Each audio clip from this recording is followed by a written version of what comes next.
right around the hospital in the area of the medical complex. And what I saw was relentless bombing that was taking place day and night. You saw many people who were injured, many of whom were children, many of people who were just trying to go about their regular day, looking for where their next meal would come from, looking from where they could attain water. And in the process of doing so, they were hit by tank shells or by airstrikes or by sniper fire.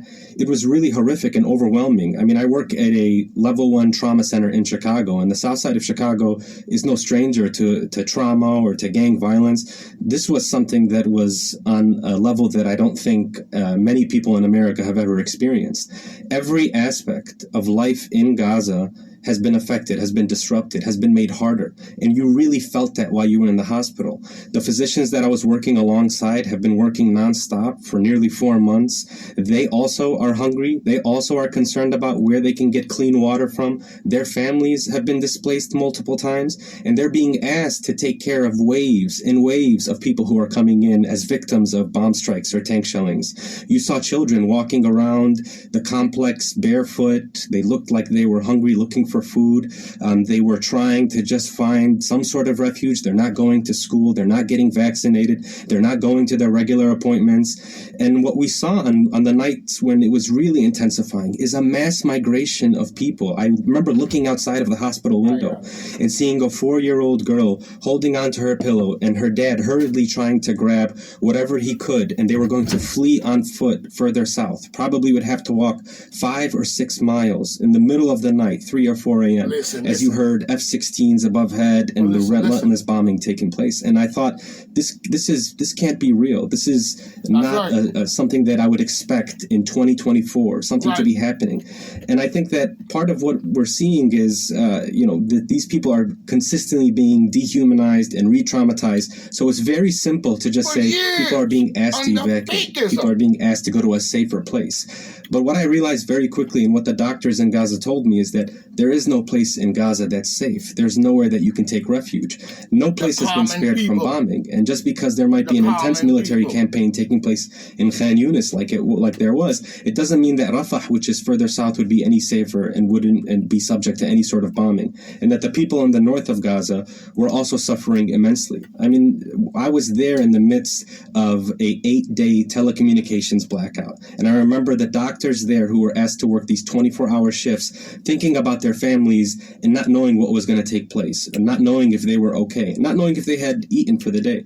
And so that's something that I think was really traumatizing to experience secondhand, and I was only there for less than 3 weeks. This is what they've had to deal with for 4 months. Reports are from the UN, at least 300 healthcare workers have been killed in Gaza.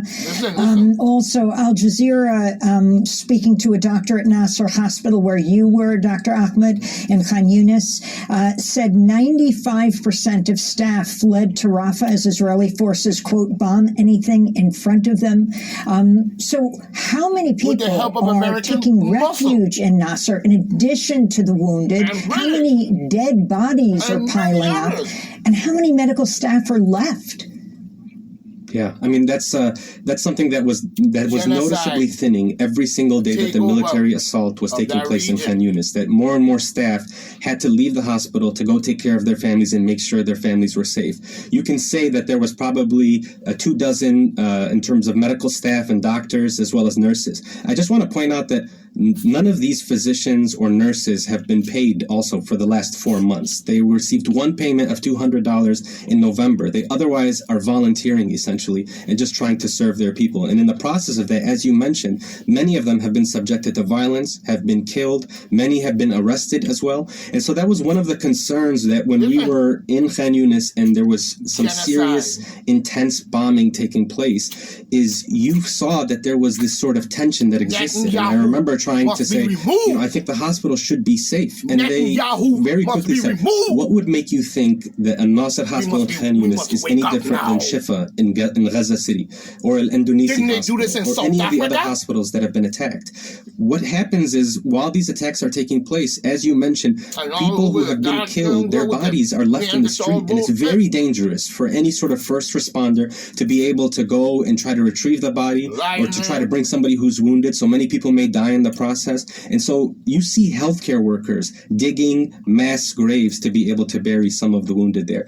And there are thousands of people sheltering in the hospital. Amy, if you were to walk in Nasser Hospital, to go to any floor, you see people in every inch and every corner. They may have this small, thin mattress or a blanket over them, families congregating together because they assume that the hospital can be a sanctuary. And time again, that has been proven incorrect in Gaza. And so again, people have no choice. They have nowhere left to go. And the hospital staff are overworked. And I understand that there's this notion that the people of Gaza are different. I experienced that. They are so resilient and they are so impressive from every single corner or every single angle. They're able to do so much with so little resources, and they are phenomenal physicians and healthcare workers. But why are we insisting that we keep pushing them to their limit, to the maximum limit? Why do we keep trying to test their superhuman capabilities? That's something that I found really disturbing while I was there. Dr. Thayer Ahmad, we're going to ask you to stay after the show. We're going to continue our conversation with your eyewitness report on the ground in Gaza, now just back in Chicago, emergency room physician, volunteered at Al-Nasser Hospital in Khan Yunis. This is Democracy Now!, democracynow.org. I'm Amy Goodman. Palestinian officials and human rights groups are denouncing the move by the United States and at least 12 other countries to temporarily suspend funding to UNRWA. That's the UN Agency for Palestinian Refugees, after Israel accused 12 UNRWA employees of helping Hamas stage the October 7th attack. 9 of the employees have been fired. UNRWA said 2 of the accused employees are dead. UNRWA is one of the largest employers in Gaza with a staff of over 13,000. It provides aid to most of Gaza's 2.3 million residents. The agency's long been targeted by Israel. Since Israel's assault on Gaza began, over 150 UNRWA staffers have been killed. Francesca Albanese, UN Special Rapporteur on the occupied Palestinian territory, said on social media, quote, the day after ICJ concluded that Israel's plausibly committing genocide in Gaza, some states decide to defund UNRWA, collectively punishing millions of Palestinians at the most critical time and most likely violating their obligations under the Genocide Convention, unquote. And the human rights Meanwhile, Act UNRWA of chief the Philippe world. Lazzarini condemned the freezing of the funds at a time when famine looms in Gaza. He said, quote, Palestinians in Gaza did not need the additional collective punishment. This stains all of us, he said. Yes, and the UN Secretary General Antonio Guterres has urged donor nations to continue supporting UNRWA. For more, we're going to Oslo, Norway, where we're joined by Jan Egeland, Secretary General of the Norwegian Refugee Council. Norway's decided to continue its funding of UNRWA. Jan, thanks so much for being with us. Can you start off by responding to the cutting off of funding at a time when, among other things, Gaza is under bombardment and is on the edge of famine?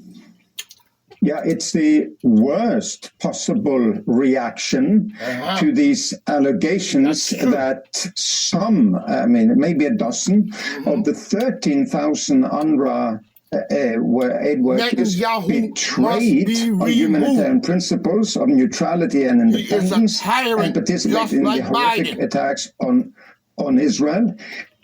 That, however, was met immediately with a response of UNRWA by, as you said, firing these staff and now having an independent investigation. What the donors did, the US, the UK, Germany, Italy, Finland, Netherlands, Australia, and some others, did was to cut all aid to the children of Gaza, to the women in Gaza, to the all those nations must be looked at sideways by their citizens, and anyone that's in leadership that he just called the name of must be removed. And you must come up against them. Many innocent for the sins because there is no government that should be allowing this genocidal behavior. Very wrong, it seems. Now it'll be interesting to see if Israel hands over the evidence for the UN to investigate this situation, because we're talking about an immediate cutoff by many of these nations suspending weapons. I wanted to read you a clip of the former Israeli official Noga Arbel, who said it'll be impossible to win the war if we do not destroy UNRWA, and this destruction must begin immediately. The Prime Minister, Netanyahu, Netanyahu said there will be no UNRWA in post-war Gaza. Your response, Jan Egeland, and talk about you're the head of a large humanitarian aid group. How important is UNRWA to all of the groups, not to mention the people on the ground? Same as the Build Back Better UNRWA plan. is completely essential. What's the difference? It's true that I lead the NRC, Norwegian Refugee Council. We're a large humanitarian group across the world. We're on all sides of all conflict lines for the displaced and the refugees. And we've been in Gaza for 2 decades. We've been funded all over the world by the United States and by 40 other donor nations and international agencies. In Gaza, we have to recognize that all of us combined, other groups, are not even close to be what UNRWA is for the people of Gaza. UNRWA was a response to the creation of Israel and the 1948 war that displaced so many of the original Palestinian population to Gaza, to the West Bank, and elsewhere.